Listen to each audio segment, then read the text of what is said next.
Սիրելիներ, այսօր, ինչպես անցյալ կիրակի օրը խոստացել եմ եւ նաեւ փոքրիկ տեսանյութ էլ հրապարակեցի երեկ, որ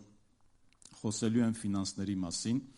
այս հավաքույթին եւ երկրորդ հավաքույթին, թեև նույն բաները ես մտածում եմ, որ նույն թեման կխոսեմ եւ առավոտյան եւ կեսօրին, բայց պատրաստվելով, գիտեք, քարոզիչները պատրաստում են, տենում են, որ երկար պատգամ ստացվեց, կիսեցի երկու մասի եւ կխոսեմ այս երկրորդ հավաքույթին այլ թեմա։ Եվ հնարավոր է, որ նաև ապագայում շարունակվի թեմաները, ինչու, որովհետև Աստված սրտումս դրել է, քիչ հետո կասեմ, ինչ է դրել Աստված իմ սրտում, բայց մինչև պատգամին անդրադառնալը, այսօր առավոտյան խորը մղում ստացա Աստծուց կամ զգացողություն ունեցա, որ Աստծուց է, փոխանցելու պարզապես մեկ ճշմարտություն, որը ֆինանսի հետ կապ չունի, պարզապես սրտումս դրվել է փոխանցելու եւ որից հետո կանդրադառնամ իմ պատգամին։ Չներող ծառայի առակը, այդպես է ասում Մատթեոս ավետարանը, 18-րդ գլուխը։ Առակը այսպիսի պատմություն ունի, որ թագավորը կանչում է իր ծառաներին, ովքեր որ իրեն պարտք են եւ պահանջում է պարտքը, մեկը որ 10,000 տաղանդ, այսինքն անասելի, ահավոր պարտք ուներ նա, եկավ եւ խնդրեց թագավորին, թագավորը պահանջեց, որ պարտքը վերադարձրու, այսինքն մի թիվ է գրված 10,000 տաղանդ, որը անհնարին է տալ, այսինքն բավականին մեծ գումար է այն ժամանակ, անհնարին է։ Եվ թագավորը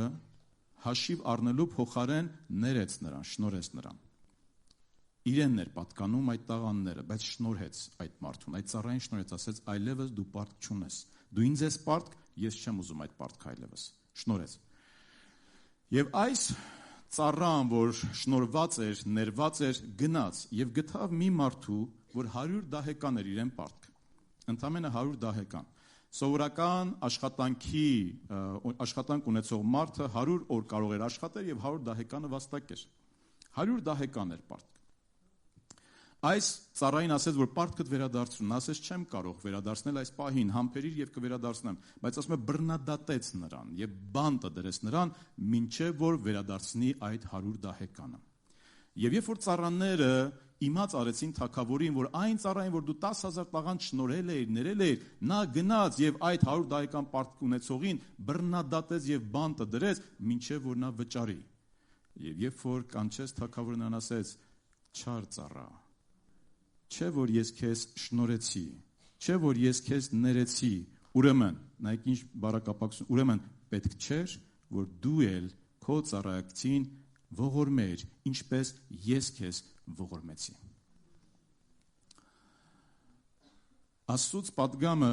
եւ ինձ եւ ձեզ փոխանցելու համար սա էր։ Թագավորը, որ Աստված է այստեղ, նա արդար էր։ Նա արդարորեն պահանջում էր իր ունեցվածքը։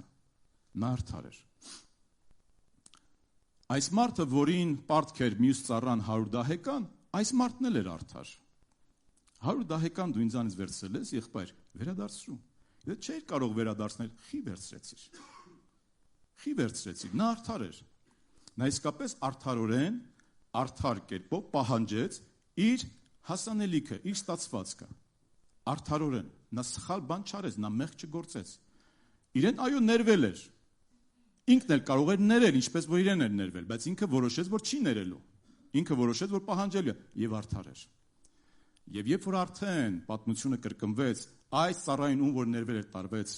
թագավորի մոտ, թագավորը այս խոսքերը ասեց. «Պետք չէր, որ դու էլ ողորմայիր, ինչպես ես քեզ ողորմեցի»։ Ինչպիսի դատաստան մենք կանենք մեր կյանքում եւ ինչպիսի հաշիվ կպահանջենք մենք դիմացինից մեր կյանքում, հիշենք, որ Աստված մեզ ողորմած է եղել։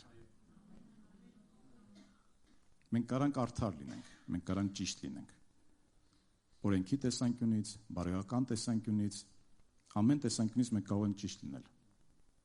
Բայց Աստված դատաստան է անում ողորմությունով։ Եվ նույնը նաև սովորեցնում է ինձ եւ քեզ։ Եթե դատաստան կանես, կամ մարդկանցից հաշիվ կպահանջես, կամ մարդիկ քո նկատմամբ անարդար վարված կլինեն եւ այլն, հիշիր, որ թագավորը քեզ ողորմացել է եւ ներել է։ Ուրեմն հարկ չէր, ուրեմն պետք չէր, որ դու էլ քո ծառայցին ողորմեիր, ինչպես ես քեզ ողորմեցի։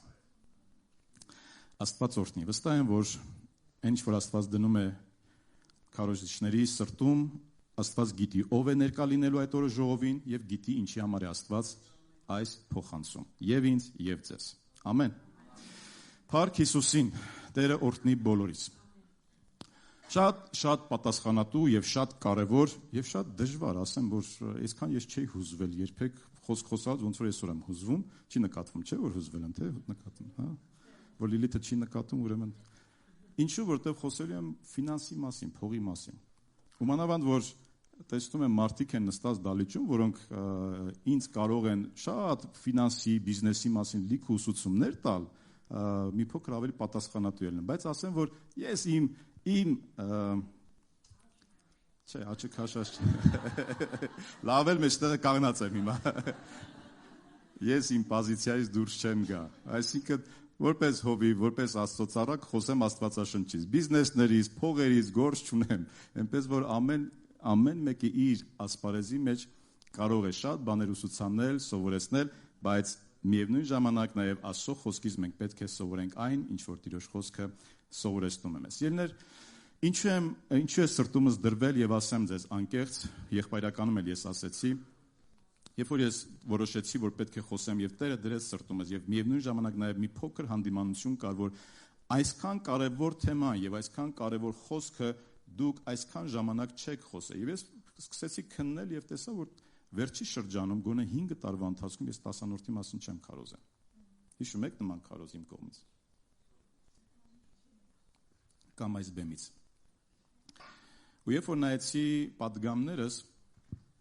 հայտնաբերեցի, որ այդպիսի պատգամ ես ունեցել եմ շատ տարիներ առաջ,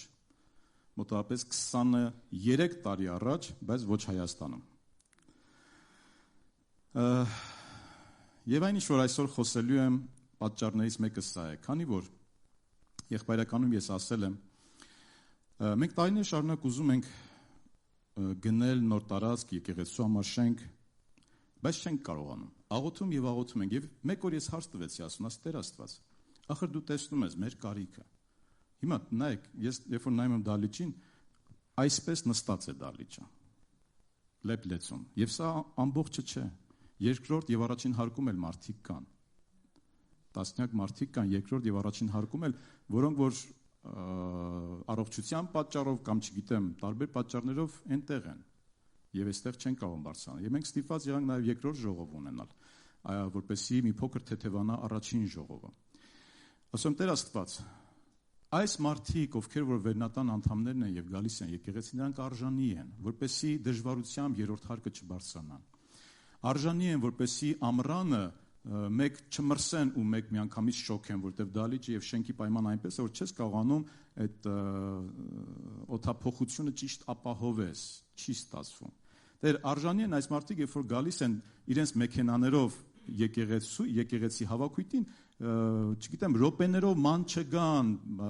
մեքենայի պարկինգը ոնց է հայերեն, կայանատեղի։ Եվ հետո էլ կանգնացնեն փողոցում ու անհանգստանան, ասեն հանկարծ մեքենան չվնասեն, փողոցում կանգնացված մեքենա է եւ այլն։ Դեր այս մարդիկ արժանի են, որ եթե օրինակ դու մեզ այցելում ես եւ օրհնում ես, մի փոքր երկար մենք աղոթենք, մի փոքր երկար մենք տեղ տանք ժամանակին, ով որ ուզում է գնալ, հետևի դռնով կարող է գնալ, բայց չէ, չունենք այդ հնարավորությունը հետևի դռնով գնալու, որտեվ արչեվից է միայն ելք ու մուտքը, թե ունենք ելք ետևի մասից, բայց միշտ փակ է դա։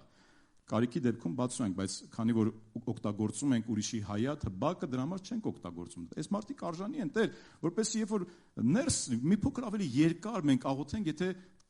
ունենք այցելություն կամ կարիք ունենք, չմտածենք, որ անմիջապես պատանեկանն է, հետո անմիջապես երկրորդ ժողովն է, այն ժամանակ էլ անմիջապես կենտրոնի ժողովն էր։ Տեր այս մարդիկ արժանի են, որ մի քիչ եթե ուշանում են, հա դե հիմա ուշացել են, ինչևից է, ուշացել են, վրաս չմտածեն, ասեն, երբ ներս ենք մտնում հարյուրավոր ժողովուրդ մեզ են նայում, որտեղ արչեվից են, բոլորի աչքի առաջ ենք։ Շատ դեպքերում կարող է մարդիկ անգամ չգան, ասեմ ուշացել է մարդը, նայ մարդ գնան բոլորը ինձ են նայելու։ Դե մենք էլ գիտենք, ընդհանրապես ուշադրություն չենք դարձնում ուշացողներին։ Սենց միայն քարոզչին ենք նայում ու լսում, ընդհանրապես այդ կողմը չենք նայում, բայց այդ խեղճ մարդը, որ դե հիմա խեղճ է թե, չգիտեմ, մտնում է ներս, բոլորը sense նայում ենք իրեն։ Նա կարող է իրական բարի նայվածքով նայում ենք, բայց մենք լուրջ դեմքեր ունենք, էլի։ Տենց դիմացինը մի քիչ կարող ուժ բաներ մտածի։ Ասում Տեր, արժանի են մեր երեխաները, որ իրար գլխի լցված, կներեք այսպես ասեմ, մանկական հավաքույթներ չանեն, այլ մենք ունենանք ընդարձակ, լավ սենյակներ, մանկական լավ սրահներ եւ միևնույն ժամանակ կարողանանք ավելի երեխաների համար ապահով ու լավ ու ավելի ուրախ միջավայր ապահովենք։ Տեր, արժանի են եւ դու էլ մեզ տվել ես ներուժ, պոտենցիալ, օրհնություն ես տվել այս եկեղեցուն, որ կարող է ընդարձակվել այս եկեղեցին։ Եվ արժանի ենք նաեւ, որ իսկապես ընդարձակվենք առանց մտածելու, որ չունենք սահմաններ եւ տեղ եւ այլն եւ այս դժվարությունները։ Ասում Տեր, ինչու չես տալի, ինչն է, այսքան տարի աղոթում ենք, այսքան տարի փնտրտուքի մեջ ենք, այսքան ու գիտեք Աստված ինչ ինձ խոստա, ինչ ինձ հետ խոսեց։ Հենց սա։ Եթե դուք ինձանից գումար եք ուզում, եւ ձեր ակնկալիքը միշտ դուրսն է, որ մարդիկ ձեզ օրհնեն, որտեղ Ամերիկան, Եվրոպան հարուստ են, կարող են օգնել ու մենք միշտ այնպես մտածել ենք։ Ու Աստված ինձ բռնացրեց, ասեց՝ լավ, դուք շենք եւ տարածք եք ուզում, դուք գումար հավաքում եք։ Ասում Տեր, հավաքում ենք, մենք սկսել ենք, ինչքան ժամանակ է հավաքում եք, վերջի շրջանում։ Բայց 30 տարի է դուք ուզում եք, 25 տարի է ուզում, ինչու չեք արել դուք այդքան տարիներ։ Եթե դուք 20 եւ 25 տարի գումար հավաքեիք, ամենափոքրիկ գումարներն էլ հավաքեիք եւ կողքի դնեիք, դուք այսօր բավականին մեծ գումար կունենայիք, կարող ամբողջը կարողանայիք գնել, բայց միևնույն ժամանակ կարող ամբողջ չկա, բայց դուք լուրջ արդեն գումար կունենայիք, որ կարողանայիք հայտ ներկայացնել եւ ձեր ուզած տարածքը, հողատարածքը կամ շենքն ու շինությունը գնել։ Ինչու դուք չեք հավաքում այնպես, ինչպես որ այսօր չեք արել այնպես, ինչպես որ այսօր եք անում։ Երկրորդը, ինչու չես խոսում։ Եթե ես իմ խոսքի մեջ ես խոսել եմ, գիտեք, անցյալ անգամ էլ ես ասացի ֆինանսը, այսինքն ֆինանս, փող, ոսկի, արծաթ, թանկարժեք քարեր եւ հիմա էլ այս առակը, որ մենք կարդացինք, թեև ներման մասին էր խոսում, բայց նորից ֆինանսեր էստեղ։ Երկրորդ տեղում է, եթե ոչ առաջին։ Տիգրան ախպերը էստեղ է, եղբայրականում հաշվեցին 2300 անգամ Սուրբ գրքում գրված է ֆինանսի մասին։ 2300 անգամ, այլ թարգմանություններով, այլ լեզուներով կարող է շատ։ Տեր, եթե դու քո խոսքում այսքան գրել ես, ինչու մենք շատ չենք խոսում, ուսուցանում, ուսուցումներ եւ դասընթացներ ունենանք, որտեղ մենք սրբության մասին, պարգևների մասին, ներման մասին, փրկության մասին շատ խոսում ենք, որտեղ գրված է։ Բայց այդքան շատ գրված չի, օրինակի համար շատ հարցեր, որ մենք խոսում ենք, օրինակ զորության մասին, իշխանության մասին, այդքան շատ գրված չի այս գրքում, որքան մենք խոսում ենք, որքան ուսուցանում ենք, սպառազինության, պատերազմի, հոգևոր պատերազմի այդքան գրված չի, որքան որ մենք ուսուցանում, բայց ֆինանսի մասին շատ է գրված։ Ինչու չեք ուսուցանում։ Ինչու չեք խոսում։ Ինչու դուք չեք ուսուցանում իմ ճշմարտությունները։ Եվ Աստված շատ հստակ եւ կոնկրետ խոսեց ինձ հետ, որ եկեղեցին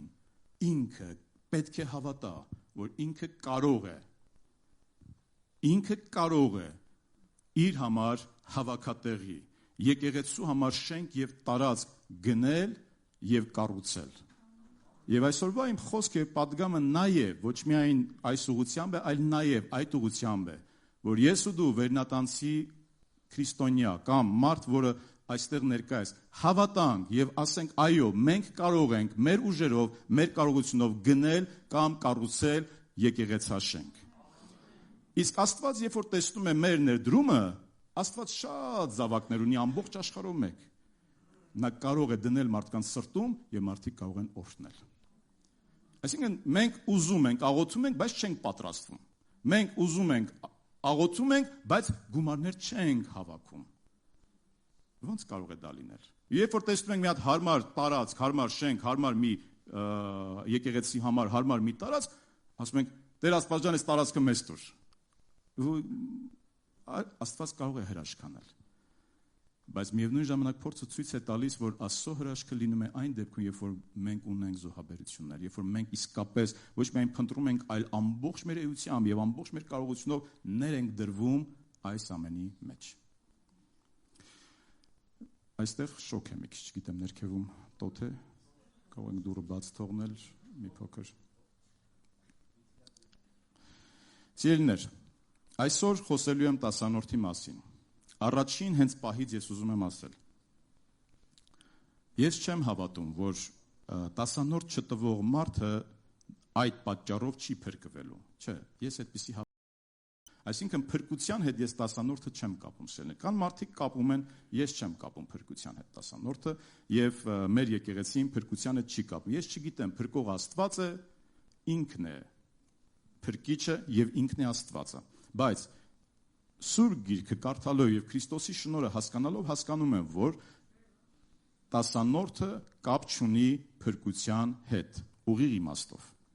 Բայց ուրիշ կողմից չեմ հասկանում, որ փրկված մարդը կարող է հավատարիմ չլինել տասանորդի մեջ։ Խոսեմ ավելի շատ։ Բայց մինչև դա եկեք մի քանի բաներ խոսենք, հետո կանցնենք առաջ։ Ամեն բան պատկանում է Աստծուն եւ ինչ որ ունենք, նա է տվել մեզ։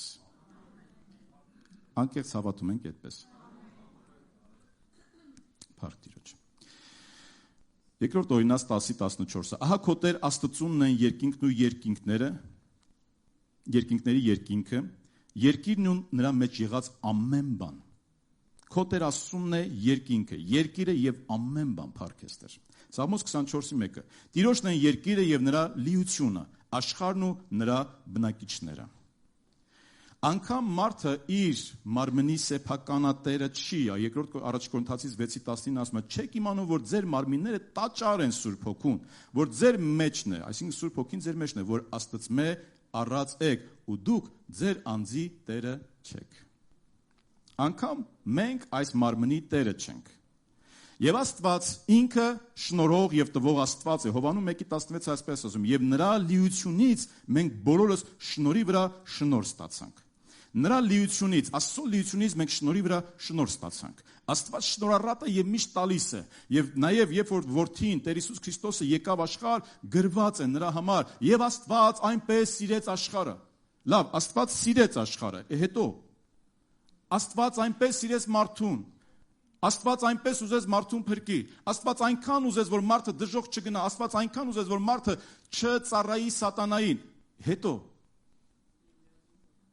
եւ իր միածին որդին տվեց,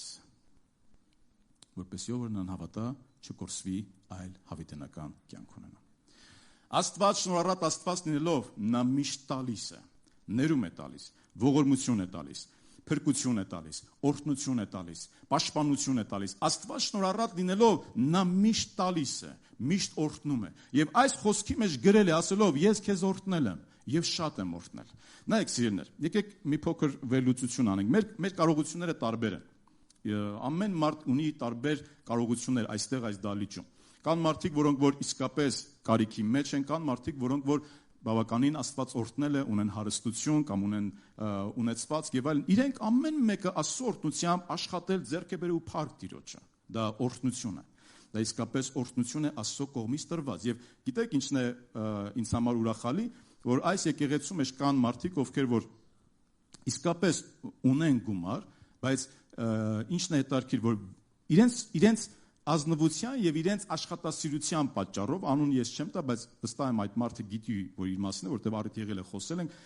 ազնվության եւ աշխատասիրության պատճառով, որ Աստված տվել է իրեն, այսինքն ինքն է աշխատել, ինքն է չարչարել, ինքն է ընտրել այդ դիրքը, որ պետք է ուղիղ լինի, ազնիվ լինի, եւ բայց հետաքրքիր է, որ ինքը միշտ ասում է, որ Աստված է ինձ օրհնել եւ Աստված է ինձ տվել։ Այսինքն անգամ մարդը կարող է շատ չարչարվել, բայց միևնույն է հասկանալ, որ անգամ չարչարվող մարդու օրհնողը Աստված է։ Եթե Աստված չօրհնի, որքան է չարչարվեց, չէ՞ որ շատերն են չարչարվում, բայց ինչու չի լինում։ Չգիտեմ ինչու, պատճառները տարբեր են։ Պատճառներից մեկը կարող է լինել այն, որ Աստված չի օրհնում։ Պարտադիր չի միայն այս պատճառն, որ Աստված չի օրհնում։ Բայց այն մարդը, որը կարողանում է հասկանալ, ոչ թե իմ, չգիտեմ, ճարպկության, իմ խելքի կամ չգիտեմ, այս պատճառով, այլ Աստծո պատճառով է, որ ես ունեմ։ Եվ դա իսկապես գովելի է Աստծո կողմից։ Նայեք, ժամանակներ կար, ես 90-ական թվերի մարդ եմ նաև, ինչու որտեվ երեխա եմ եղել, բայց լավ հիշում եմ 90-ական թվերին, մեր երեխաները այդպիսի բաներ չեն հասկանում։ Երեխաների հետ գնացել ենք դիտելու ֆիլմը Վազգեն Սարգսյանի, շատ հետաքրքիր ֆիլմ էր, եւ 90-ական թվերի այս պահերը, երբ որ նայում եմ, ես բաներ կա այնքան լավ էի հասկանում եւ այսպես հիշում եմ, իրենք շատ բաներ կա չեն հասկանում, չեն էլ պատկերացնում, բայց 90-ական թվերը մենք անցել ենք, 2000-ական սկզբները մենք անցել ենք, գիտենք դժվարությունները, այդ բոլոր խնդիրները եւ այլն։ Հիմա նայեք, Հիմա էլ ֆինանսական կարգավիճակը այսօր ինձ կներեն այն մարդիկ, որոնք եկել են այսպես շատ սուրբ եւ հոգեվոր պատգամ լսելու կամ չգիտեմ այսպես քաջալերական պատգամ լսելու, բայց ուսուցողական պատգամ են լսում եւ ֆինանսի մասին լսում, ներող կլինեք։ Ես էլ ձեր տկար եղբայրն եմ։ Բայց Աստծո խոսքից շատ կարևոր պատգամ եմ փոխանցում, այնպես որ խնդրում եմ ուշադիր եղեք։ Այսօրվա մեր պահերը կարող են ֆինանսական կարգավիճակը կամ դիրքը նույնը լինի, այսինքն նույն տուն ունենանք, նույն, չգիտեմ, կայացվածք ունենք, բայց շատ բաներ փոխվել են։ Շատ բաներ փոխվել են։ Այսօրվա ծախսերը շատ շատացել են։ Կհամաձայնեք, որ այսօրվա ծախսերը շատացել են։ Օրինակ, սա մեկ ծախս է, որ անցյալում չկար։ 2000-ական սկզբներում չկար, էլ չեմ ասում 90-ական թվերին։ Սա իր հետ միասին ուրիշ ծախս է բերում, ինտերնետի ծախս է բերում, հեռախոսի քարտի ծախսն է բերում, վճարման ծախսն է բերում, էլ չեմ ասում, որ սրանցով ինչեր կարող ես գնել, որ այն ժամանակ չէին կարող գնել on-line։ Դա իր հերթին շատ ծախսեր է բերում։ Վայլ բերի, լավ, բարձրաձայն չասենք, հետո շատ ծախսեր կարող են բերել, ընդհանրապես սա։ Այն ժամանակ մենք շատերս մեքենաներ չունենք, այսօր շատ շատերս մեքենա ունենք, այն էլ կարող է 2 կամ 3 մեքենա ունենանք, որը անհրաժեշտություն է եւ շատ ծախսեր իր հետ բերում։ Այն ժամանակները մենք կարող է շատ ռեստորաններում եւ սրճարաններում շատ հաց չուտեինք, շատ սուրճ եւ այսպես զվարճանքի վայրեր, որոնք մեղքի ոչ մեղքի զվարճանքի վայրեր, կարող է չլինի այսօր դրանք կան։ Այն ժամանակ մենք գտնում ենք բարեկամներ, որոնք կարող են մեր մազերը կտրել տանը կամ իրենց տանը։ Էլ կանանց մասին չեմ խոսում, ֆենելու, պիցիկյուրի, մանիկյուրի, չգիտեմ, մյուս բոլոր բաները։ Այն ժամանակ կարիք չկար գնալու ֆիթնես, որ նիհարեինք, որտեվ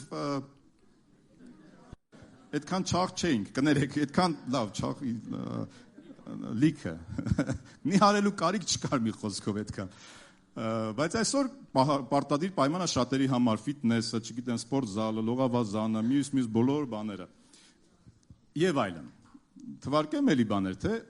ծախսերը շատացել են։ Այսօր ծախսերը շատացել են։ Էլ չեմ խոսում, որ այն ժամանակ կարող ենք շատ անգամներ հագուստ ունենալ նորմալ է, շատ սիրուն, կոկիկ,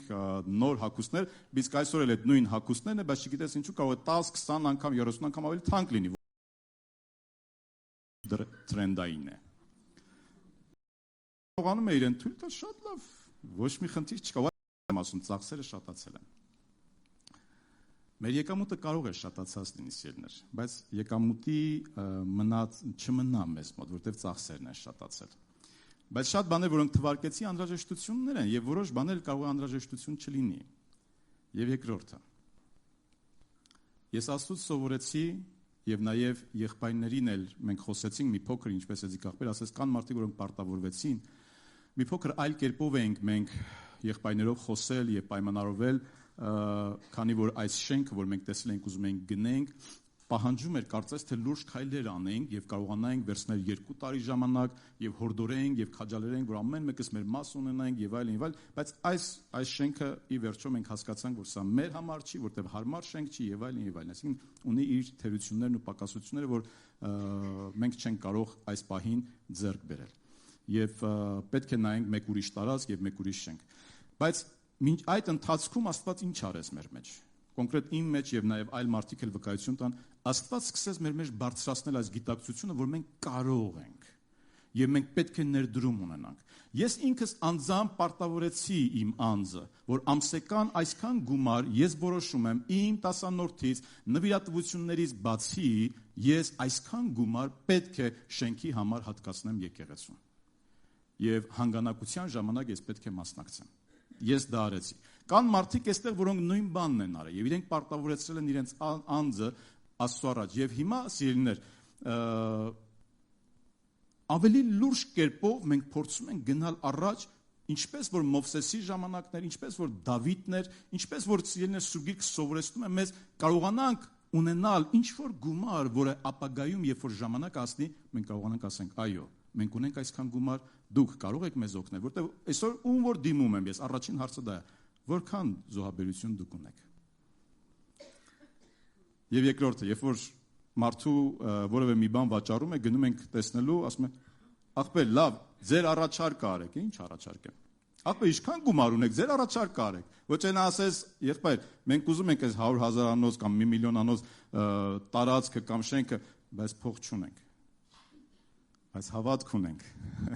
Լավ է, որ հավատք ունենք, եւ Տերը թող ձեզ տա այդ ամենը։ Ու կտա Աստված, կարա տա։ Բայց Սուրբ Գրքում մենք տեսնում ենք, թե Սողոմոնի տաճարը կառուցվեց Դավիթի հավաքված տարիներով հավաքված գումարով եւ ոսկիով եւ մարդկանց նվիրատվությունով, թե նաեւ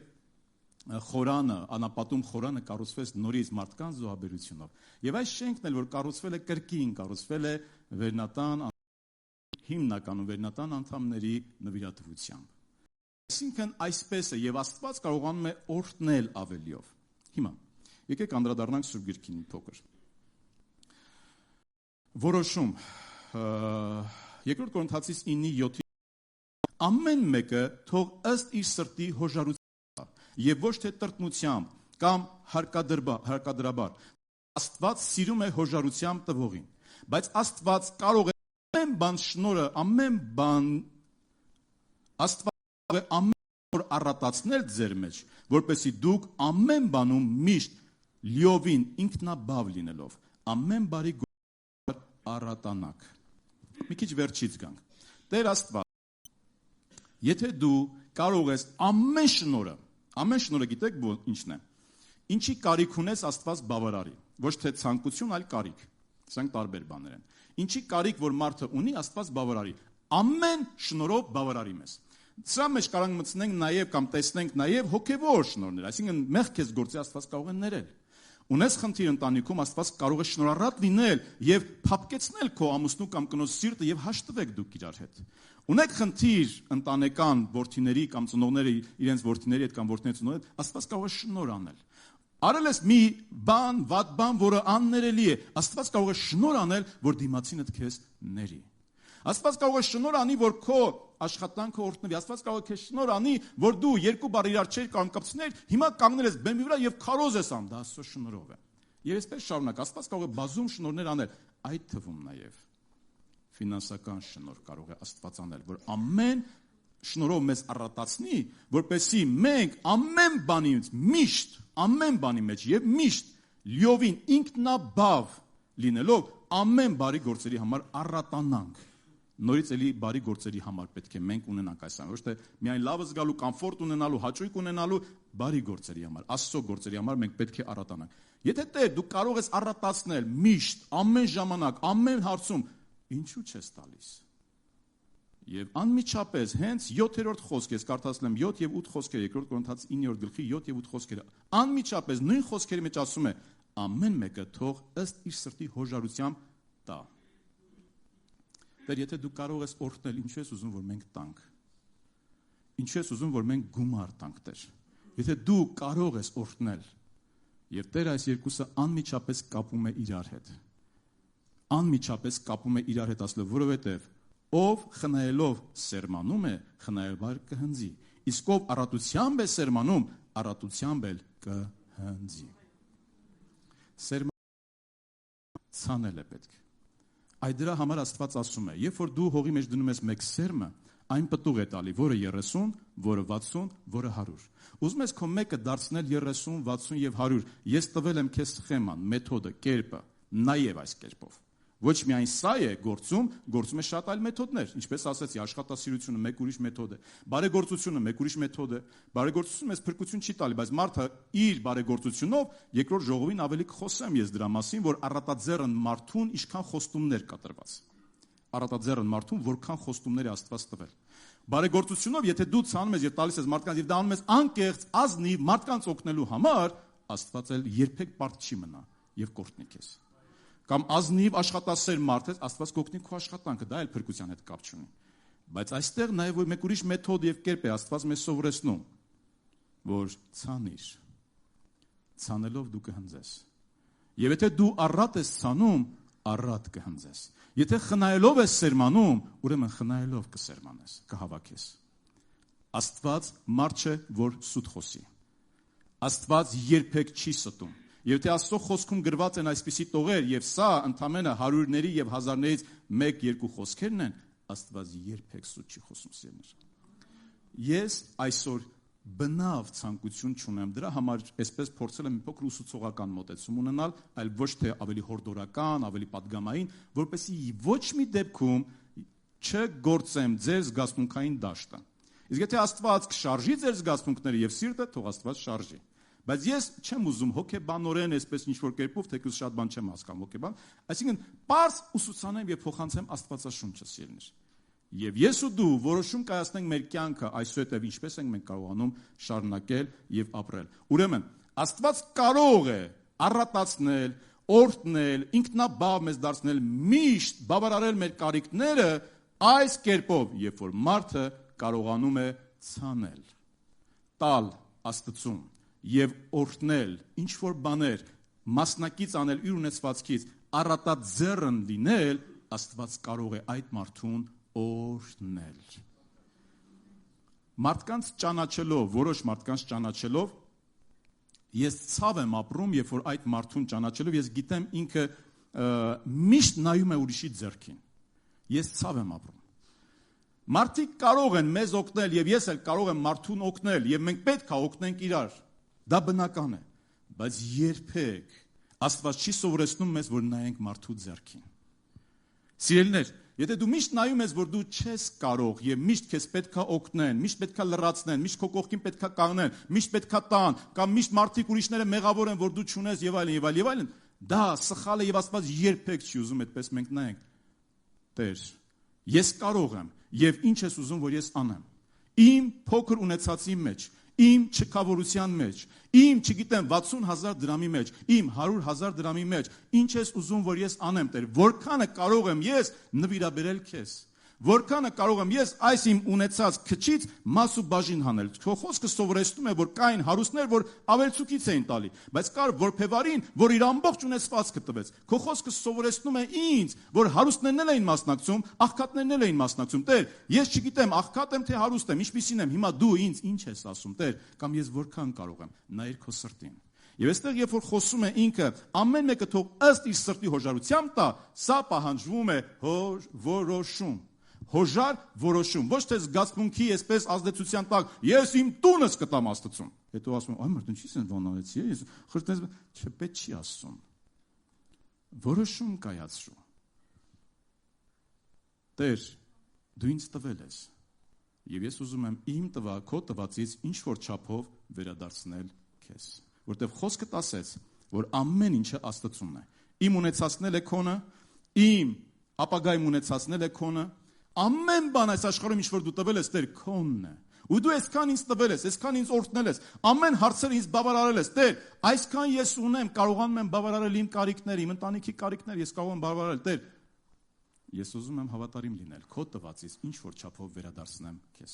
Եվ Սուրբ Գիրքը սահմանելով այդ կարգը 5 կտակարանում, եւ շատերը ասում են, որ դա 5 կտակարանյան է եւ այլն, թեկուզ եւ 5 կտակարանյա, սիրելիներ, որովհետեւ 5 կտակարանից մենք շատ օրենքներ եւ շատ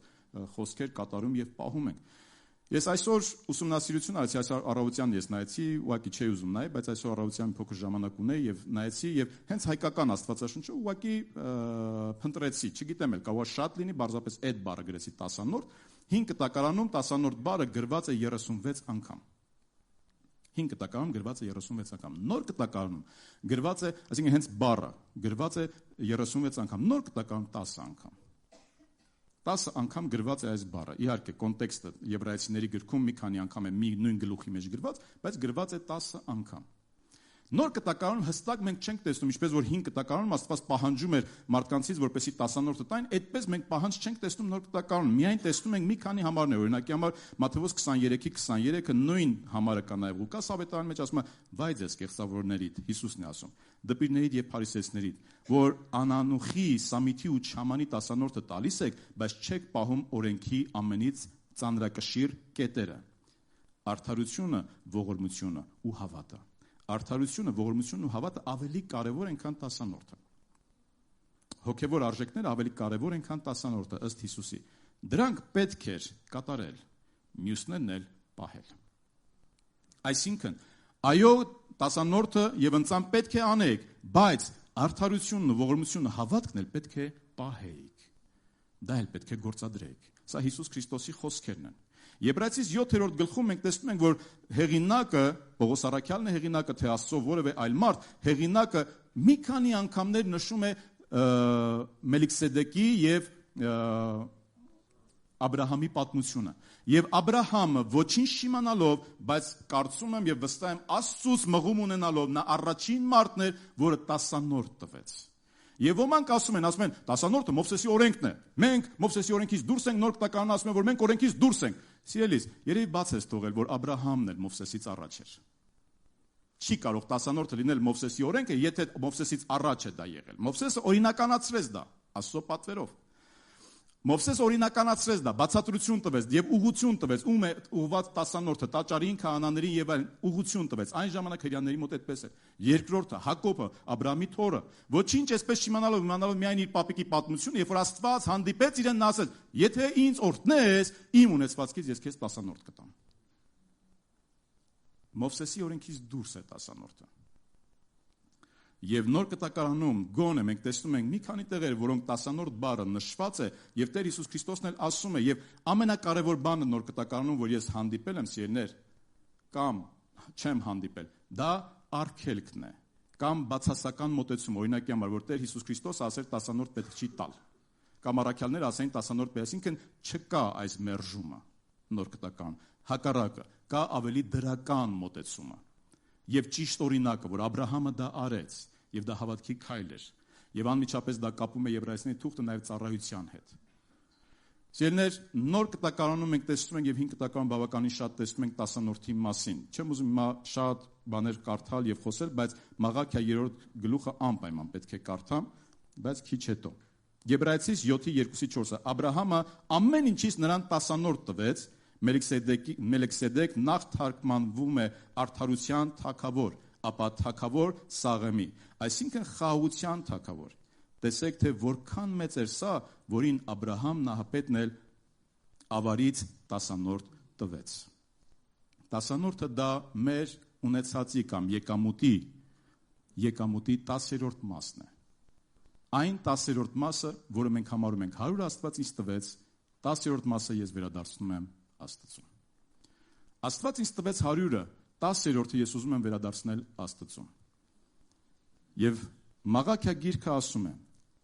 ամբողջ տասանորդը գանձատունը տարեք, որպեսզի իմ տան մեջ պաշար լինի։ Եվ սրանով ինձ փորձեք, ասում է Զորքերի Տերը, թե արդյոք ձեզ համար չեմ բացելու երկնքի պատուհանները եւ օրհնություն հեղելու ձեզ վրա այնքան շատ, որ բավարար տեղ չլինի։ Աստծո սա պատվեր է ուղված իր ժողովրդին։ Շատ անգամներ մարդիկ կան, որոնք քարոզում են եւ ասում են տասանորդ տալ պետք չի եւ այլն։ Մենք չենք ասում տասանորդ պետք չի սահմանել, պետք է ավելի շատ տանք Աստծուն եւ այլն, բայց սուտ են ասում։ Իրենք ավելի շատ չեն տալիս։ Ուղղակի բան է ասում են, էլի։ Այ օրինակ կան մարդիկ, որոնք ես հետարքիրը փնտրեցի մարդկանց, ովքեր որ ավելի շատ են տալիս Աստծուն կամ ավելի շատ են տվել Աստծուն, քան տասանորդն է։ Եվ գտա օրինակ այնպիսի մարդիկ, ինչպիսի Ջոն Վեսլին է, որը ինքը չքավորություն ունեցել է եւ գիտի ինչ է չքավորությունը։ Ջոն Վեսլին 90% տվել է Աստծուն իր եկամուտի եւ 10%-ով ապրել է 1700-ական թվերին։ R.G. Lehtorney 1888 թվին է ինքը ծնվել, մինչև 1966-69 թվականին։ 90% տվել է Աստծուն իր եկամուտի եւ 10%-ով ապրել է։ Դավիթ Գրինը Hobby Lobby, այսպիսի խանութների ցանց կա Ամերիկայի Միացյալ Նահանգներում, նա իր եկամուտի բավականին մեծ մասը նվիրաբերել է Աստծուն։ Հարյուրավոր միլիոններ։ Ռիկ Վորենը, որը այսօր էլ կա եւ ողջ է, քարոզիչ հովիվ է ինքը, վերջերս էլ անցյալ կամ նախանցյալ տարի նաեւ հովվական ծառայություն ինքը հանձնեց, շատ հետարքիր ուսուցիչ է նաեւ եւ հետարքիր կերպով մեկնաբանում է Աստծո խոսքը, ինքը գրեց մի գիրք, որը դարձավ բեսթսելեր եւ այսօր կարծում եմ աշխարհի ամենաշատ վաճառված գիրքն է համարվում Աստվածաշնչից հետո։ Չգիտեմ, դա է երկրորդ գիրքը վաճառված թե քրիստոնյասի ճանապարհորդությունն է, երկրորդը, բայց ամեն դեպքում բավականին շատ։ Եվ ինչ արեց այս մարդը։ Մեր օրերի մարդը, Ամերիկայում ապրող սովորական մարդ։ Ասում է, երբ որ մենք ամուսնացանք, մենք որոշում ունենք։ Դեռ ինքը իր ծառայությունը ինքը սկսել է այսպես, ասում է, գնացի, տեղ փնտրեցի եւ Աստված ինձ առաջնորդեց գնալ Լոս Անջելես ու Saddleback այդ քաղաքը եւ այնտեղ եկեղեցի հիմնել եւ ասում փնտրեցի մի տարածք, որ պետք է վարձակալեն եւ գնացի իրենց գրասենյակ եւ ասեց ես եկել եմ ձեր տարածքը վարձակալելու, ես հովիվ եմ, եկել եմ այսինչ վայրից եւ այդ վայրը որտեղ որ ես վարձակալում եմ, եկեղեցի լինելու եւ ես փող չունեմ։ Ասում եմ մի անգամից լրիվ ասեցի ու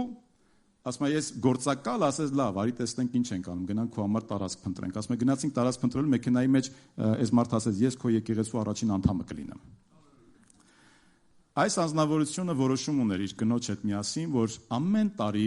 10-րդ մասը, այսինքն 10-րդը հավատարիմ է լինելու, ինքը երեխա հասակից հավատարիմ է։ Իրեւ ասեմ, ես էլ իմ ծնողներից սովորել եմ եւ երեխա հասակից ես հավատարիմ եմ 10-րդի մեջ։ Այսինքն սա մի բան է, որ գլուխ գովալ չի, սա մի բան է, որ Սուրգիքը ասում է, պատվիրում ուսուցանում է, մի բան է, որը ես իմ պարտքն եմ համարել, այսինքն Աստծո տվածից այսքանը վերադարձնել։ Քիչ հետո կխոսեմ ինչի համար եւ այլն, բայց սա իմ պարտքն է, սա իմ մեծ ցանկությունն ու փափագն է։ Եվ այս մարդը որոշում ուներ կնոջ հետ, որ ամեն տարի ինչ որ չափով ավելացնի իրենց 10-րդը։ Ասում է հաջորդ տարի մենք ավելացրեցինք 1%, երկրորդ տարին 2%, երրորդ տարին 3%, հասանք մինչև 90 եւ 91%-ի։ Չգիտեմ հիմա քանի տոկոս է իրենցը հասել, եւ ինչ արեց այս անձնավորությունը, Աստված տվեց իրեն հնարավորություն գիրք գրելու, եւ այս գիրքը վաճառվեց միլիոնավոր օրինակներով, 30 միլիոն միայն անգլերեն լեզվով, դեռ տարիներ առաջ եմ ես լսել, 30 միլիոնից ավելի միայն անգլերեն տարբերակը եւ իհարկե այլ լեզուներով էլ վաճառվել է, եւ ինքը որոշում կայացրեց, այս գրքի հասույթը եկամուտ է ինձ, բայց ես ինչ եմ անում։ Ուրեմն իր եկեղեցական աշխատավարձի քանի տարիներ որ ինքը հովիվ է եղել աշխատավարձ է ստացել եկեղեցուց, բոլոր տարիների իր աշխատավարձը վերադարձրեց եկեղեցուն։ Բոլոր տարիների աշխատավարձը եւ 90%-ը այդ եկամուտի տվեց եկեղեցուն եւ Աստծո արքայության այլ գործերին։ Եվ ասում է հասցրեցին մինչեւ եւ դա միլիոնավոր դոլարների մասին է խոսքը։ Այս մարդիկ, որոնք որ իրենց ունեցած Colgate ատամի մածուկի հիմնադիրը իր 10-րդը հասցրել է 50-րդի 50%-ը հասցրել այնքան, որ մինչև 50%-ը տվել է Աստծուն եւ Աստծո գործի համար։ Chick-fil-A, այսպես է կոչվում, ինքը շատ հետաքրքիր առած սննդի ցանց է եւ երբ որ Ջորջիա նահանգում էի վերջին անգամ, փորձեցի եւ շատ համով էր, շատ լավն էր, արագ սնունդ այդքան Ամերիկայում լավ չեմ պատրաստում, բայց շատ համով էր։ Գիտեք, Ամերիկայում արագ սնունդի այդ ռեստորանները գնալը, որ գնում ես, մի փոքր կներեք, այսպես ասեմ, մաքրասեր մարդը մի քիչ կարող է զզվի տեղից օգտվի, որտեվ բայց այս Chick-fil-A-ն որ մտնում է, հաճույք էր ստանում։ Ինքը մաքուր ռեստորանի նման յուրաքանչյուր սեղանների վրա ծաղիկ կա դրված, աշխատողները հերթով գալիս են այսպես։ Լավ եք, ամեն ինչ լավ է, որևէ բանի կարիք ունեք, եւ ինձ մոտեցավ մի պապիկ, ես իրան հարցրեցի, ասի, ներողություն եմ խնդրում, դուք ստեղ աշխատում եք, ասեց, այո, ժպիտով։ Ասի, կներեք, էլի քանի տարեկան եք։ Ասեց, ինչքան կտակ։ Դե ասի մոտ 70, 75, 85 տարեկան եմ։ Ասի, ինչի եք բա աշխատում։ Ասեց, սիրում եմ մարդկանց բարիք անել։ Ժպտալ։ Անգամ այդ մթնոլորտը, այդ Chick-fil-A-ի հիմնադիրը հոգևոր է եւ անգամ իր սերունդն էլ այսօր հոգևոր են եւ բազում ծրագրեր ունեն իրեւ ուսանողներ, չգիտեմ ոնց է գործում, բայց ուսանողական լավ scholarship-ի ծրագրեր ունի Chick-fil-A-ն, որ կարողանում է շատ ուսանողների scholarship անել, հովանավորել եւ իրենք արտասահմանում կարողանում են սովորել։ Եվ շատ աստվածային գործի եւ ծրագրերի համար։ Մի խոսքով ցանկը շատ է, շատ չծանրացնեմ ձեզ, բայց մարդիկ, որոնք իսկապես հարուստ են, հաջողված են, իրենք են որոշում կայացրել։ Ոչ միայն հավատարիմ լինել 10-ի մեջ, որտեղ Սուրբ Գիրքը կարդալով, նոր կտակարանը կարդալով, անկեղծ եմ ասում, անկեղծ, եթե մոտիկանում ես Աստծո խոսքին, նոր կտակարանին։ Եթե անկեղծ մոտենաս Աստծո խոսքը նոր կտակարանը կարդալու, իրականում այստեղ տեսնում ես, որ մարդը եւ Աստծո խոսքը սովորեցնում է, որ անգամ քո եկամուտը կամ քո տվածը անգամ ավելին կարող է լինել, քան 10%-ը։ Որտեղ Սուրբ Գիրքը սովորեցնում է նոր կտակարանում առատաձեռնություն։ 10-րդը ցույց է տալիս, որ Աստված առաջին տեղում է իմ կյանքում։ Նա ամենակարևորն է ինձ համար։ Սիրելիներ, ես հովիվ եմ։ Ես այս եկեղեցու հովիվն եմ։ Եթե մենք անհատական զրուցենք, բաներ կա ես ձեզ չեմ ասի, որտեվ կարող եմ նեղացնեմ, վիրավորեմ, հարցնես կասեմ իմ տեսակետը։ Բաներ կան, որոնք իսկապես լուրջ խնդիրներ են, կարող եմ ես ասել եւ այլն։ Բայց իմ պարտքն եմ ես համարում ճշմարտությունը խոսելու եւ ասելու։ Եթե իմ ունեցած եկամուտի մեջ ես չեմ կարողանում առատաձեռն լինել Աստծո նկատմամբ եւ Աստծո գործի նկատմամբ, ընդհուպ մինչեւ այս չափով, 90-ը ինձ, 10-ը Աստծուն, եթե ես չեմ կարողանում այս ձևով առատաձեռն լինել, 10-ը Աստծուն, 90-ը ինձ, 10-ը Աստծուն, 90-ը ինձ, եթե ես չեմ կարողանում, լուրջ հարց է առաջանում, Աստված առաջին տեղում է իմ կյանքում թե ոչ։ Սա իսկապես հարց է։ Երկրորդը, դասանորդը ցույց է տալիս, որ ամեն ինչ իրականում դու հավատում ես, որ ամեն ինչ որ դու ունես, Աստված է քեզ տվել։ Տիրոջն է երկիրը եւ նրա լիությունը։ Եթե իսկապես Տիրոջն է ամեն բան ինչ որ ես ունեմ եւ տեսնում եմ եւ Տերն է ինձ տվել, ուրեմն հարց է առաջանում, ինչու ես չեմ կարող հավատարիմ լինել Աստծուն գոնե այդքանով։ Աստված ամեն բանի արարիչն է։ Նա իսկապես արարել է երկինքն ու երկիրը, մարդուն, բնությունը, անասունները, բոլոր այս կենդանական աշխարհը, եւ Աստված ի վերջո տվեց իր որդին։ Ոնց ես կարող եմ նրա տվածից ափսոսամ նրան վերադարձնել։ Պատկերացրեք այսպես. Հայկ աղբերս է։ Հայկ աղբերս տվել է իր մեքենան, էլեկտրական մեքենա ունի իմ աղբերս, որ ես վարեմ։ Ինքը գնացել արտասահման Կարինե քույրիկիս հետ միասին շրջում են, ուրախանում են, վայելում են, ես էլ այդ պահին մեքենա չունեմ, խնդրել եմ 5 օրով իմ աղբեր։ Եվ բերում ու վերադարձնում եմ Հայկ եղբորը, ու Հայկ աղբերս այսպես գոհունակ ասում եմ, վայ այնքան շնորհակալ եմ, որ դու վերադարձրեցիր։ Վայ այնքան գոհ եմ, որ դու վերադարձրեցիր։ Դու կարող ես չվերադարձնել, բայց դու վերադարձիր։ Իհարկե այդպես չի ասի ինքը։ Ես եմ շնորհակալ իրեն։ Հələ մի բան էլ ասում եմ, ինչ կարող եմ անել, որ մեքենան չնայած այդպես չի լինում։ Երբեմն որ եղել է մեքենա վերցրել եմ, մի հատ էլ պատին այսպես մի քիչ վնասել եմ մեքենան, նոր վերադարձրել եմ, բայց Հայկից չէ էլի։ Կարեն աղբորիցս։ Կարեն աղբերը ասում էր մոռացել եմ, հիմա էլ մոռանալ չի լինի, վсё, ասեցի Կարեն աղբեր։ Չէ, նույնն է։ Աստված տվել է։ Ես այտենց եմ հավատում։ Ինչ որ ունենք եւ ինչ որ մենք կանք, դա Աստված է տվել։ Եվ եթե տվել է, միթե Աստված պետք է գոհունակ լինի, երբ որ ես 90-ը պահում եմ ինձ եւ 10-ը վերադարձնում եմ իրեն։ Դասանորդը հավատքի հարց է։ Որքան էլ փորձես տրամաբանորեն, որքան էլ փորձես փորձով, պատմությունով, հետաքրքրությունով, որքան էլ փորձես իմացությունով, որքան էլ փորձես, չգիտեմ, տարբեր բաներով, իմանամ ինչպես է ծախսվում եկամուտը, դա եկեղեցու այդ 10-րդ մասը, իմանամ ինչպես է կարողանում տնտեսվել, ինչպես է ծախսվել եւ այլն, դեպ ասեմ, որ մեր եկեղեցում կարող եք իմանալ։ Եվ եղբայրությունը տեղյակ է լինում, հատկապես հովիվները տեղյակ են լինում։ Եվ ասեմ ձեզ, բավականին հետաքրքիր ու լավ խնայելով ենք մենք կարողանում այդ ամենը օգտագործել եկեղեցու։ Երբեմն լինում է, որ կարող է խոսամ, հետո փոշմանեմ, բայց դա արդեն խոսում եմ, ինչ անեմ։ Երբեմն լինում է, որ ասում են, հա դե տալ գնում եք ճանապարհորդում եք եկեղեցին հավաքում սիրներ, ասեմ, որ եկեղեցին անգամ հոգևոր ճանապարհորդությունների համար չի հովանավորում, բացի ընդամենը 2 ճանապարհությունից եւ այն էլ միշտ ես փորձում եմ, օրինակ այս անգամ միշտ փորձում եմ որևէ մի տեղից գտնել, որ օգնեն, որ եկեղեցուց չվերցնեմ։ Եվ դա արդեն իմ պարտականություն, եկեղեցին ունի, հովիվ ունի պարտականություններ, որ պետք է անպայման ներկա լինի այսինչ ժողովներին եւ այսինչ կոնֆերանսներին, եւ դրանցից ընդամենը 2-ն է,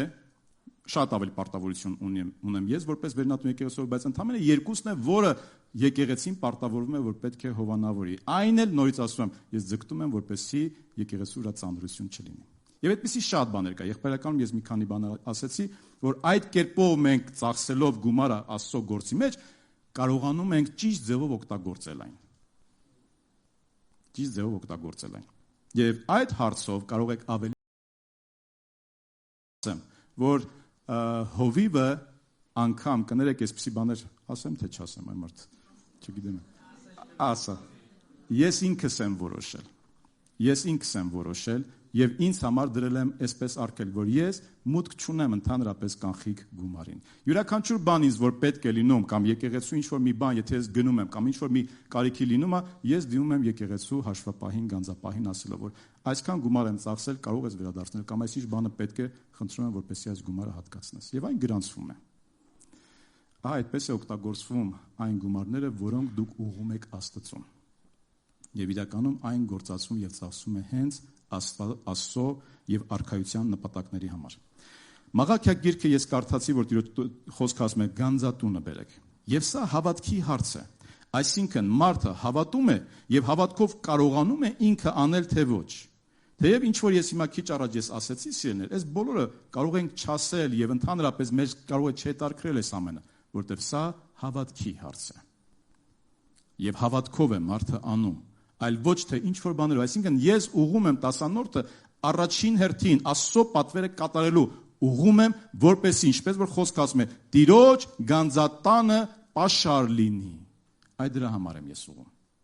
Որ Տիրոջ գանձատունը պաշար լինի եւ Տերը կարողանա հոգալ բոլոր եկեղեցու կարիքները եւ միևնույն ժամանակ Տիրոջ գործը առաջ գնա եւ Տիրոջ գործը գործվի։ Եվ այդ ժամանակ ասում է փորձիր ինձ։ Փորձիր ինձ։ Ուտես, արդյոք չեմ բացելու երկնքի պատուհանները եւ օրհնություն հեղելու ձեր վրա այնքան շատ, որ բավարար տեղ չլինի։ Ուրեմն, ես օրինակի համար այսպես եմ մտածում։ Ես ուզում եմ այս երկնքի դուռը որ կա, այս երկնքի պատուհանը որ կա, երկնքի պատուհանի այն կողմը ինչ որ կա, ես ուզում եմ որ դա լինի իմ կյանքում։ Չգիտեմ դու ուզում ես թե չէ։ Ես ուզում եմ։ Ես այս կողմը գիտեմ։ Այս կողմը ես գիտեմ ինչ կա, ինչ որտեվ իմն է այս կողմինը։ Աստծուց տրված իմն է, բայց այն կողմը շատ օրհնություններ կա։ Եվ Աստված սովորեցնում է ասում է փորձիր ինձ։ Հավատքով դու ցանիր, հավատքով դու տուր, հավատքով դու ընծայիր եւ փորձիր ինձ։ Եթե հավատքով ես անում, եւ եթե իսկապես ամբողջ սրտով ես դու անում, ուրեմն Աստված իր խոսքի տերն է եւ պատրաստ է օրհնելու։ Եվ իմ Աստվածը թող համաձայն իր հարստության ձեր կարիքները հոգա Քրիստոս Հիսուսի փառքի միջոցով։ Փառքի, իր փառքի հետ է համատում կարիքները հոգալու, այսինքն անգամ բարձր է Աստծո փառքը, այդքան ասում է ես պատրաստ եմ առատացնելու եւ լցնելու, միայն թե, խնդրում եմ ուշադիր եղեք, միայն թե սրտիդ մեջ կեղտոտություն, չգիտեմ, կասկածներ, դատողություններ չթողնես։ Արա, ինչքան որ սիրտը կա, ինչքան որ սրտումդ կա, չանես ու այսպես մտածես ես արեցի, դե հիմա, չգիտեմ, կամ էլ մաքուր արա։ Արա, կարծես թե Աստծուն ես անում։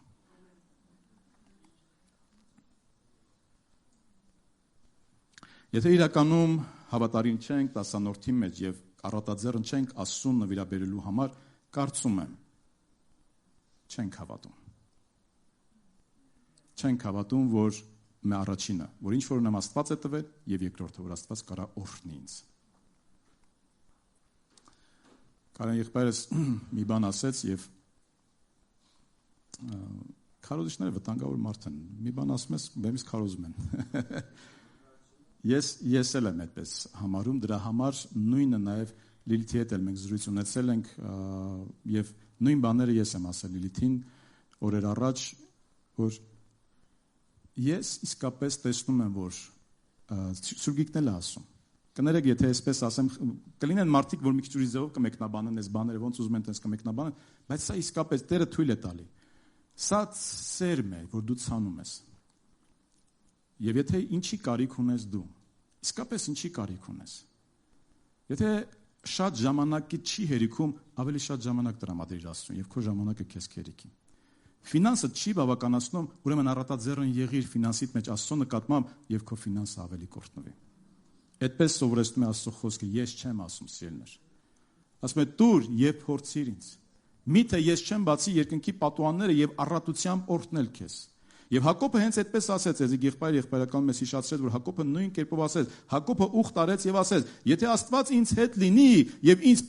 պահպանի այն ճանապարհին, որով ես գնում եմ, ինձ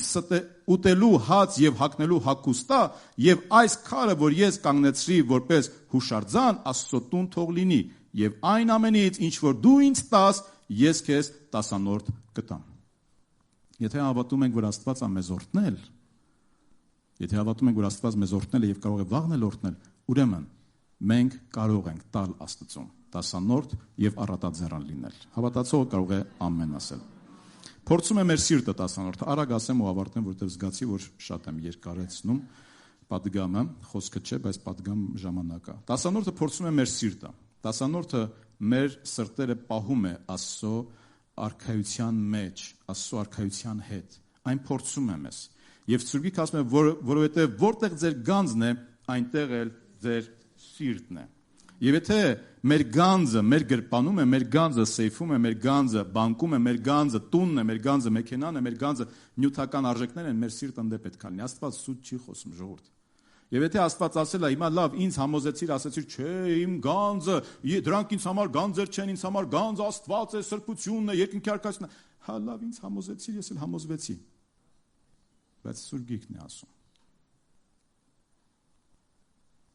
Բիլի Գրեմը ասում էր. ասա ինձ, ինչպես ես ծախսում քո փողերը, եւ ես կասեմ, որտեղ է քո սիրտը։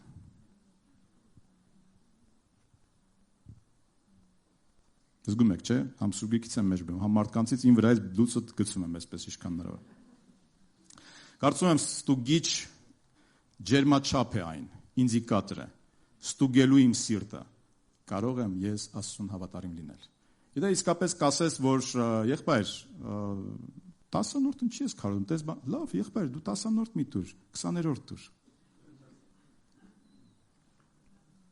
Առատաձեռն եղիր։ Սուրբ Գիրքը ասում է առատացանիր, առատաձեռն եղիր։ Եվ գիտեք, առատաձեռնությունը այն չի, որ ինչ որ մի բան ես մարդուն բարիք արեցի կամ եկեղեցուն տվեցի Աստծուն տալով ու ասենք սկի չզգացի էլ։ Կարծում եմ զոհաբերությունը հենց դա է, որ դու զգում ես, որ դու տվեցիր։ Դա քեզ համար կարևոր էր, այլ ոչ թե ավելցուկից տվեցիր։ Այս եկեղեցում մարդիկ կան, որոնք հավատարիմ են Աստծուն իրենց դժվարությունների մեջ։ Երբեք ես չեմ բարձրաձայնել, բեմերից չեմ ասել, բայց կան մարդիկ, ծառայողներ, այստեղ ծառայողներ կան, որոնք հավատարիմ են Աստծուն իրենց դժվարությունների եւ նեղությունների մեջ։ Ներողություն եմ խնդրում Կարեն եղբորից Մարինե քույրիկից, բայց այսօր իրենք մեծ խնդիր ունեն տան հետ կապված։ Մեծ խնդիր ունեն։ Կայուն աշխատանքի եւ եկամուտ ունենալով, բայց յուրաքանչյուր անգամ, որ պետք է պատասխանատվություն կրել եկեղեցու ծառայությունների համար, առաջին տեղում կանգնած են։ Եվ անգամ եկեղեցին չի իրենց ասում, իրենք են նախաձեռնում, գնալով այսինչ քաղաք, այսինչ գյուղ, այսինչ վայրը, եկեղեցի հիմնել եւ որքան հնարավոր շատ մարդիկ փրկվեն։ Ոչ ունենալով ֆինանս, ոչ ունենալով խոստում, ոչ ունենալով որևէ մի կայուն եկամուտ, բայց պատրաստ են։ Եվ իրենց օրինակի համար, երբ որ տեսնում ես, ներողություն եմ խնդրում, Կարեն եղբայր, բայց երբ որ տեսնում ես, երբեք չես ասի, որտեղ միշտ ուրախ են, միշտ քաջալերող են, իդեալական են միշտ, հատկապես Կարեն ախպերս չէ, Մարինե քույրն է միշտ իդեալական։ Կարեն ախպերը իր բողոքները ասում է։ Այստեղս ցավմա, չգիտեմ, այստեղս այդքան լավ չեմ զգում։ Տերորդնի։ Ինչու, որտեվ իրենք օրինակի համար, ես մտածում ասում Տեր Աստված, եթե իրանց բնավորությունը մի քիչ ուրիշ լիներ, ինչքան մեծ բեռ կարային լինեին ինձ համար։ Արդարացիորեն կարող են բողոքել, տրտնջալ, նեղվել, ու դու վատ ես զգում, քո եկեղեցու ծառայողներից, հովիվներից մեկն է։ Ներողություն եմ խնդրում, որ ասում եմ քո եկեղեցու, նկատում այնտեղ, որտեղ հովություն եմ անում։ Եվ իրականում իրենց հոգսը, եւ եթե իրենք ծառայություն են վերցնում, եթե ունեն հոգսեր էլ, հնարավորության դեպքում պետք է իրենց հոգսը կիսենք։ Եկեղեցով կամ անդամներով պետք է կիսենք, որտեղ իրենք ներդրվում են Աստծո համար, բայց ասում Տեր, շնորհակալ եմ, որ իրանք գոհության սիրտ ունեն։ Եվ այդպիսի մարդիկ շատ կան, որոնք առաջինը նայում են Աստծուն։ Ես վստահ եմ, որ Աստված իրենց օրհնում է եւ շատերին ովքեր որ կան եւ օրհնում է ավելին։ Մարդիկ կան, որոնք կարող են վկայել ժամանակի առումով։ Տասանորդը նաև կոտրում է ագահության ու էգոիզմի շղթաները եւ ցույց է տալիս ում եմ ես ծառայում։ Ոչ ոք չի կարող երկու տիրոջը ծառայել, որովհետև կամ մեկին կատի եւ մյուսին նայեք, այստեղ տասանորդ բառը չի ասում, պարզապես ես խոսում եմ տասանորդի մասին եւ խոսքը կապում եմ ֆինանսի հետ, այն հատվածների, որ Տերը խոսել է ֆինանսի մասին։ Ոչ ոք չի կարող երկու տիրոջը ծառայել, որովհետև կամ մեկին կատի եւ մյուսին կսիրի, կամ մեկին կմեծարի եւ մյուսին կարհամարե։ Չեք կարող ծառայել եւ Աստծուն եւ փողին, մամոնային։ Ջոն Վեսլին ասում էր. վաստակեք որքան հնարավոր է։ Վաստակեք որքան հնարավոր է։ Որքան է հնարավոր այսօր վաստակենք։ Ջոն Վեսլին ասում է վաստակիր։ Որքան հնարավոր է վաստակիր։ Խնայեք որքան հնարավոր է։ Չգիտեմ, այս պահով ճիշտ է ասել թե չէ, բայց ասել է։ Խնայեք որքան հնարավոր է եւ վերջինն է։ Տվեք որքան հնարավոր է։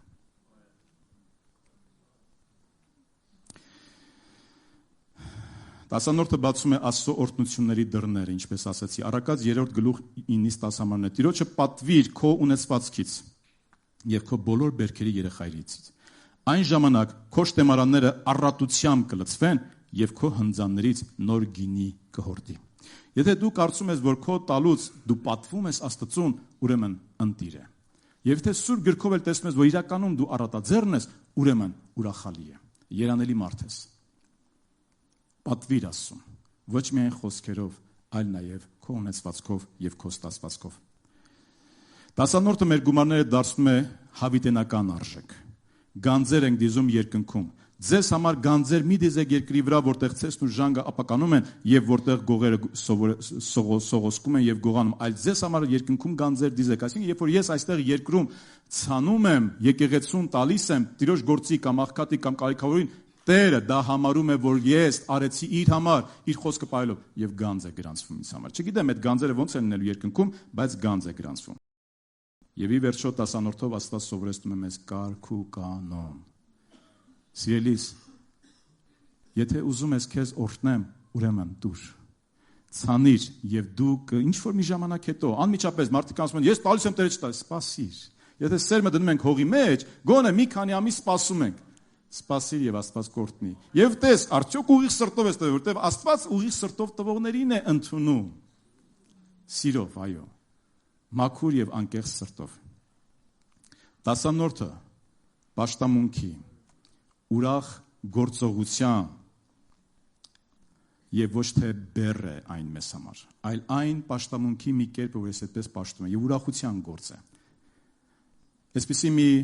կարծում եմ Մամիկոն եղբայրս է ավելի հաճախակի ասում եւ եղբայրներից եկան մեզ համար օրինակի համար Հայկ եղբայրն էլ ասեց վերջերս պատիվ պետք է լինի Տիրոջ տունը կառուցել։ Ամեն մեկին այսպեսի արտոնություն, բախտ բառը չասեմ, էլի, արտոնություն չի ընձեռնվում Տիրոջ ժողովրդի համար հավաքատեղի կառուցել։